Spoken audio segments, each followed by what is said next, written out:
We are a week into the NBA season, and I wanted to go through some first impressions that I've had so far, so I made a list of about 10 or 11 things that I've noticed. Number 1, this year's rookie class is deep. Paolo Banchero has scored 20 plus points in 4 games to start the season. Benedict Mathurin looks great off the bench for the Pacers. Keegan Murray looks like a 10-year vet already.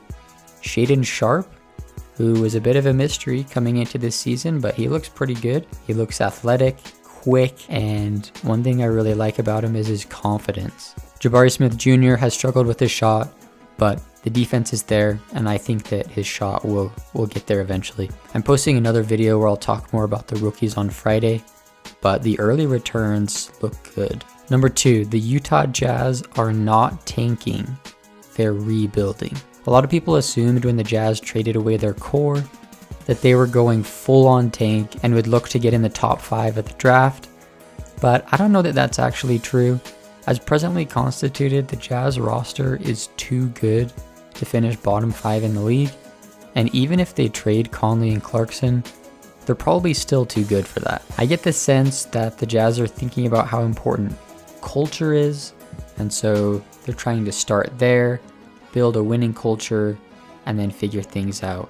Because the last Jazz team, let's be honest, was pretty soft. And when teams lose a lot of games, it does something to the players and the team. Just take a look at Philadelphia or Sacramento, teams that have lost a lot, and that'll give you an idea of why they don't want that to happen to them. I do think they'll eventually trade Conley and Clarkson for picks and will end up in the lottery, but I kind of wonder if Danny Ainge has his eyes set on trading for a star more so than drafting one, because this roster already has some interesting pieces, and the Jazz have a ton of picks and other assets they can trade. So I don't know. I've grown up a Jazz fan, and so it's been kind of confusing for me to watch them win the first 3 games of the season, because a lot of Jazz fans' hopes, including mine, going into the season was, all right, well, we're going to tear it all down and trade away everything we've got, lose as many games as we can, and try and get Victor Wembanyama or Scoot Henderson. It just doesn't really seem like that's what's going to happen. I just really don't see the Jazz finishing as a bottom 5 team in the league with the players that they have on the roster. Number 3, the Minnesota Timberwolves might be in trouble. So far, the Rudy Gobert trade is looking like a mistake for the Timberwolves, and here's why. It ruined all their depth. I don't think there's necessarily any problem with Gobert as a player, but I don't really like the fit with the Timberwolves roster, and they give up all their depth. Right now it feels like Gobert and Towns are still trying to figure out how to play together, and even if they figure it out, I just don't think they're deep enough to make a serious run in the playoffs. With how deep the West is this year, I genuinely would not be shocked if they are a play-in team this year. Number 4, the Los Angeles Lakers are not a serious franchise until they trade Russell Westbrook. Everyone kind of knew the Westbrook trade was a bad idea when it happened, but the fact that he is still on the Lakers roster is a problem. He does not fit with the roster, he refuses to change his play style to help the team, and he just keeps taking jump shots. The game against Portland the other day is a good example where, like, I've heard all the arguments about why he took the shot and whatever, but the fact of the matter is, Westbrook should not be taking that shot. You're winning by 1 with 18 seconds left on the shot clock, less than, 30 seconds left in the game. It's just not a smart play.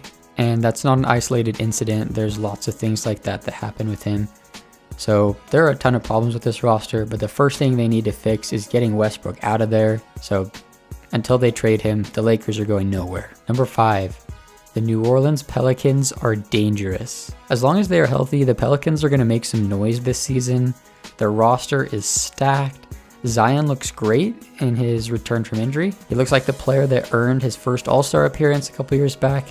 And although he is already out with another injury, luckily this one is just a contact injury to his hip, and it's not a muscle or ligament injury. So hopefully that doesn't cause him any long-term issues after he got blocked by Jordan Clarkson, but so far he looks great. Brandon Ingram also looks terrific. I have them as a definite playoff team, maybe even top 4 in the West this year. Number 6, Philadelphia won the Ben Simmons James Harden trade. When this trade originally happened, I distinctly remember everyone saying that Harden was washed and that this trade made the Nets better, but so far this has not been true. Harden looks like Houston Harden to start this season, and Ben Simmons, well, he looks like he hasn't played basketball in 18 months.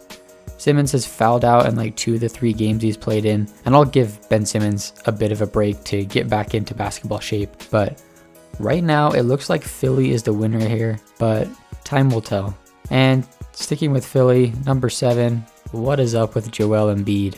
I'm definitely not the first person to say this, but I think we need to keep an eye on Joel Embiid this season. The ball has been in James Harden's hands a lot more to start this season, and Embiid seems a little disengaged and out of shape.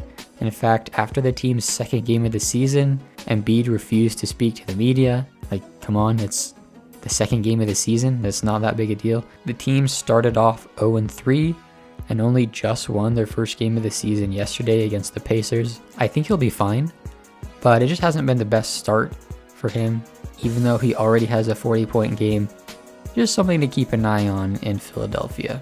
Number 8, the NBA is better when Dame is healthy. So Damian Lillard didn't have a great season opener, but since then he looks great. He's already scored 41 points twice, and we got to see Dame time against the Lakers on Sunday. He hit a bunch of clutch shots. He's one of my favorite players of all time, and he's just so fun to watch. So I'm happy for him, and I hope that the Blazers do well this season. Number 9, Ja Morant might be taking another leap. Ja is on a tear to start this season. He's already scored 49 and 38 points in a game so far. And one of the reasons that I'm suggesting that he might be taking a leap is because while it is a small sample size, he has been shooting the 3 very well this season. So we all know how good he is at getting into the paint and finishing around the basket. But if he has developed a 3-point shot, look out, because he might finish top 5 in the MVP voting this season. And speaking of MVP, that brings us to number 10, which is that Jayson Tatum is ready to win MVP. Jayson Tatum has come into this season on a mission. He looks incredible so far. I think he's been the best player on the floor in every game he's played this season. I think he's motivated to rebound from last year's finals performance and is going to have a huge season. Number 11, Bull season. Orlando is probably the funnest non-contender in the league to watch. They've got Paolo, Wagner, and a bunch of other young guys, but Bull has been getting decent minutes to start the season, and he looks pretty solid. Last night he had a career-high 19 points against the Knicks at Madison Square Garden, and he's had injury and other concerns so far in his short career, but he's contributing this year. And this is really the first time in his career that he's been a real contributor off the bench, actually getting legit minutes. Most of his other minutes in his NBA career have either come in garbage time or when there's been a bunch of injuries in the bubble, stuff like that. But he's getting real minutes this season, and I think that's an interesting situation to watch to see how his development goes. All right, but that's going to do it for today. Thank you for tuning in and listening to my first impressions of the season, and I will see you guys next time.